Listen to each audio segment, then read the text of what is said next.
ముందుగా ప్రపంచ నలుమూలల్లో ఉన్న తెలుగువారందరికీ ఇదే నా నమస్కారాలు.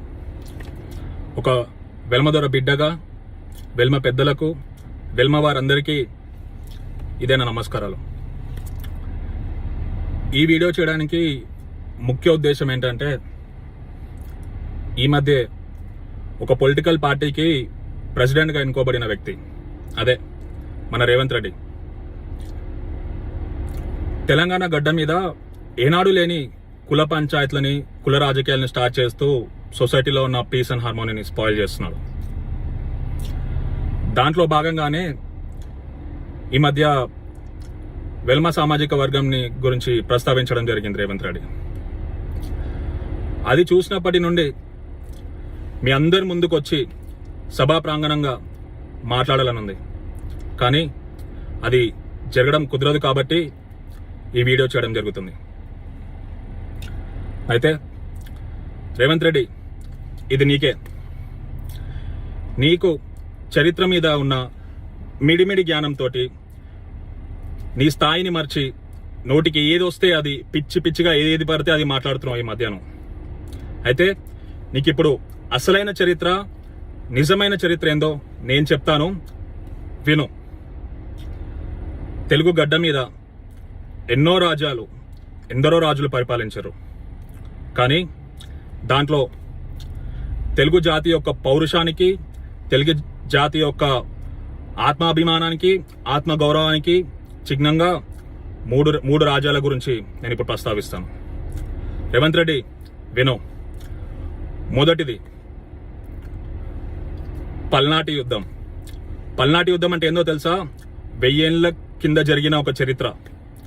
మరో మహాభారతం అని అంటారు పల్నాటి యుద్ధాన్ని. 1000 ఏళ్ల కిందనే మనిషికి మంచి ఏదో చెడేదో చెప్పిన గొప్ప సామ్రాజ్యం అది. అట్టి పల్నాటి యుద్ధం, అట్టి పల్నాటి సామ్రాజ్యాన్ని పాలించింది మా వెల్మ బిడ్డ, మా వెల్మ జాతి యొక్క ముద్దు బిడ్డ పల్నాటి బ్రహ్మన్నాయుడు. పల్నాటి చరిత్రని 1000 ఏళ్లు గడిచినా కూడా ఈ రోజుకి జనాలు చెప్పుకుంటారు, కానీ దాన్ని వెల్మవారి యొక్క గొప్ప చరిత్రగా సమాజం ఎప్పుడు పెద్దగా చెప్పుకోలేదు. కానీ తెలుగు జాతి యొక్క పౌరుషానికి, తెలుగు జాతి యొక్క ఆత్మాభిమానానికి, ఆత్మ గౌరవానికి చిహ్నంగా జనాలు ఈ రోజుకి చెప్పుకుంటారు. 1000 ఏళ్లు గడిచిన జనాలు ఈ రోజుకి చెప్పుకుంటారు. ఇది రేవంత్ రెడ్డి, వెల్మవారి యొక్క రాజసం, వెల్మవారి యొక్క గొప్ప చరిత్ర, ఇది తెలుసుకో. సెకండ్ది బొబ్బిలి యుద్ధం. తెలుగు వారి యొక్క పౌరుషం అంటారు. ఎవరు? తాండ్రా పాపారాయుడుని. తాండ్రా పాపారాయుడు అంటే తెలుగు జాతి యొక్క పౌరుషం, తెలుగు జాతి యొక్క ఆత్మ గౌరవానికి సింబల్. అట్టి తాండ్రా పాపారాయుడు ఎవరో తెలుసా?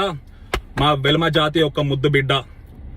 బొబ్బిలి యుద్ధాన్ని కూడా ఎప్పుడు కూడా, బొబ్బిలి సామ్రాజ్యాన్ని కూడా ఎప్పుడు కూడా తెలుగు జాతి, ఇది వెల్మవారి యొక్క సామ్రాజ్యం, వెల్మవారి యొక్క పౌరుషానికి చిహ్నంగా సమాజం పెద్దగా గుర్తించలేదు. సమాజం దాన్ని, ఇది మన తెలుగు జాతి యొక్క పౌరుషం, తెలుగు జాతి యొక్క ఆత్మ గౌరవంగా ఈ రోజుకి జనాలు ఈ 2 యుద్ధాల గురించి మాట్లాడుకుంటారు. పల్నాటి యుద్ధం, బొబ్బిలి యుద్ధం, 2 వెల్మవారి రాజసానికి చిహ్నం అవి 2. మూడవది, నువ్వు మొన్న బుడుబుక్కల కథ ఏదో చెప్పినావు కదా, మన ఓరుగల్లుది. మన ఓరుగల్లు గురించి ఇప్పుడు నేను చెప్తాను. నువ్వు సగం చెప్పినావు, నేను ఇప్పుడు దాన్ని కంప్లీట్ చేస్తాను. ఏమన్నావు? వెల్మవారు కాకతీయ సామ్రాజ్యంలో వెల్మరాజులు పరిపాలిస్తున్న రోజుల్లో ఎవరో నీలాంటి ఒక అతను, ఇంటతను, బయటతను కాదు, ఇంటతను అది ఓర్వలేక దండయాత్రకు వస్తున్న శత్రువులతో చెయ్యులు కలిపి కాకతీయ సామ్రాజ్యం యొక్క పతనానికి కారణమైనాడు. ఇది రేవంత్ రెడ్డి చరిత్ర. అలాంటి దండయాత్ర నుండి కాకతీయ సామ్రాజ్యాన్ని కాపాడుకోవడానికి ఎందరో వెల్మలు అమరులైనారు. ఇది రేవంత్ రెడ్డి చరిత్ర. చరిత్ర అంటే ఇది అసలైన చరిత్ర. ఈ మూడు ఎగ్జాంపుల్స్ మాత్రమే. వెల్మ చరిత్ర తెలుగు చరిత్రగా, తెలుగు జాతి యొక్క చరిత్రగా సమాజంలో కలిసిపోయింది. స్పెసిఫిక్ గా వెల్మ చరిత్రగా ఎప్పుడు సమాజం పెద్దగా గుర్తించలేదు దాన్ని. ఇది వెల్మ చరిత్ర అంటే తెలుగు జాతి చరిత్రగా, తెలుగు జాతి అంటే వెల్మ చరిత్ర. ఇది రేవంత్ రెడ్డి చరిత్ర గురించి తెలుసుకో.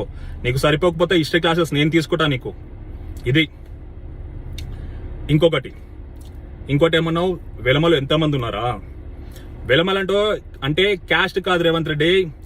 1000 ఏళ్ల క్రితం దానికంటే ముందే అనుకుంటా రేచర్ల వంశంతో స్టార్ట్ అయ్యి ఈ రోజుకి కూడా జస్ట్ 80 to 100 గోత్రాలు మాత్రమే ఉన్న ఒక క్లోజ్ నెట్ ఫ్యామిలీ వెల్మ అంటే ఒక close net family Revanth Reddy. అందుకే వెల్మలు తక్కువగా ఉంటారు. క్లోజ్ నెట్ ఫ్యామిలీ కాబట్టి జనాభా తక్కువగా ఉంటుంది. అది కానీ రాజసంలో ఎప్పుడైనా వెల్మలు పైనే ఉంటారు. అది చరిత్ర తెలుసుకో. చరిత్ర తెలుసుకొని మాట్లాడు నువ్వు. ఇది వీళ్ళే కాకుండా ఎందరో మహానుభావులు వాళ్ళకున్నదంతా దారాదత్తం చేసినారు. వెల్మలంటే పౌరుషానికి చిహ్నం. ఆపదలో ఆదుకునేవాడేరా వెల్మ అనే ఒక నానుడి ఎన్నో వందల సంవత్సరాల కించి వస్తుంది రేవంత్ రెడ్డి.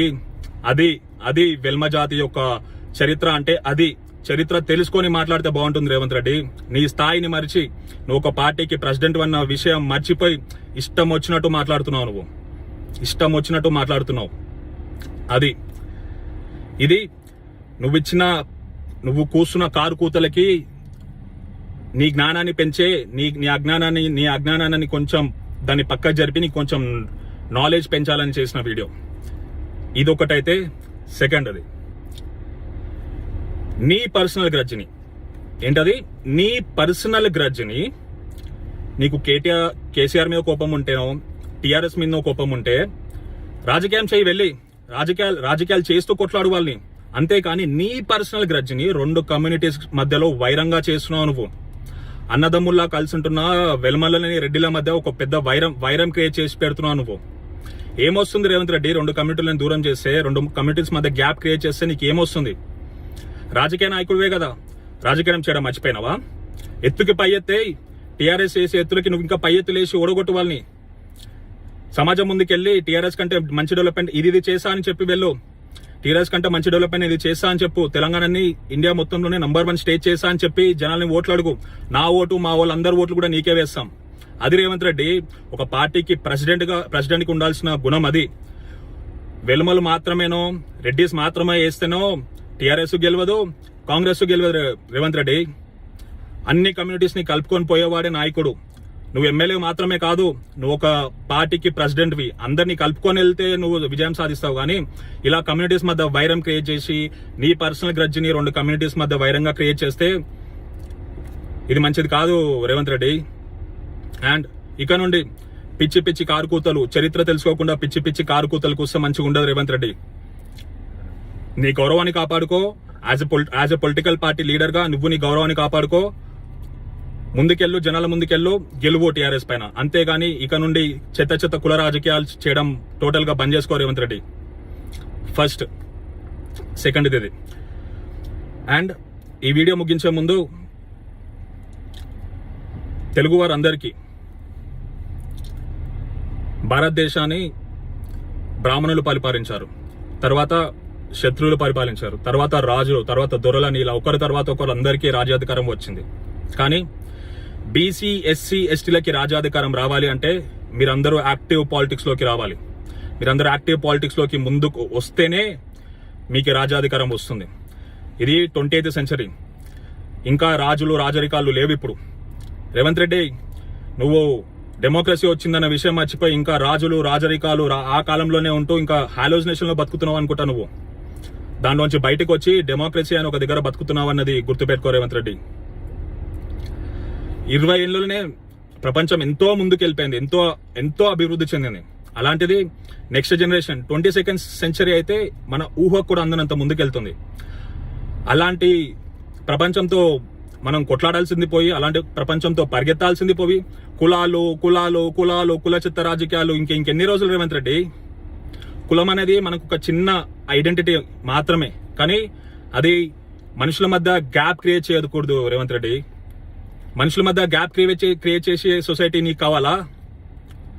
మానుకో రేవంత్ రెడ్డి. కుల రాజకీయాలు మానుకొని ఒక నేషనల్ పార్టీ ప్రెసిడెంట్ అన్నట్టుగా అన్ని కులాల్ని, అన్ని మతాలని ముందుకు తీసుకెళ్తేనే నీకు విజయం వస్తుంది. ఇలాంటి చెత్త రాజకీయాలు బంద్ చేసి సమాజంలో డిస్టర్బెన్స్ పక్కన పెట్టి క్రియేట్ చేసి సమాజాన్ని ఖరాబ్ చేయకు. సో బీసీ, ఎస్సీ, ఎస్టీ సోదరులందరికీ మీరందరూ యాక్టివ్ పాలిటిక్స్ లోకి వస్తేనే మీకు రాజ్యాధికారం వస్తుంది. వాట్సాప్ యూనివర్సిటీస్ లో, ఇంటర్నెట్ లో హల్చల్ చేసే రాజ్యాధికారం రాదు. 20th సెంచరీలో రాజ్యాధికారం ఎవ్వడి సొత్తు కాదు, అందరిది రాజ్యాధికారం. అందరికీ రాజ్యాధికారం రావాలి. కులాలు, ఈ చెత్త అంతా పోయి ప్రతి ఒక్కరికి రాజ్యాధికారం అందరికీ వస్తేనే ఈ పంచాయతీలు అన్ని పోతాయి. మనం ఉంది. జై వెల్మా, జై తెలుగు జాతి, జై తెలంగాణ, జై హింద్.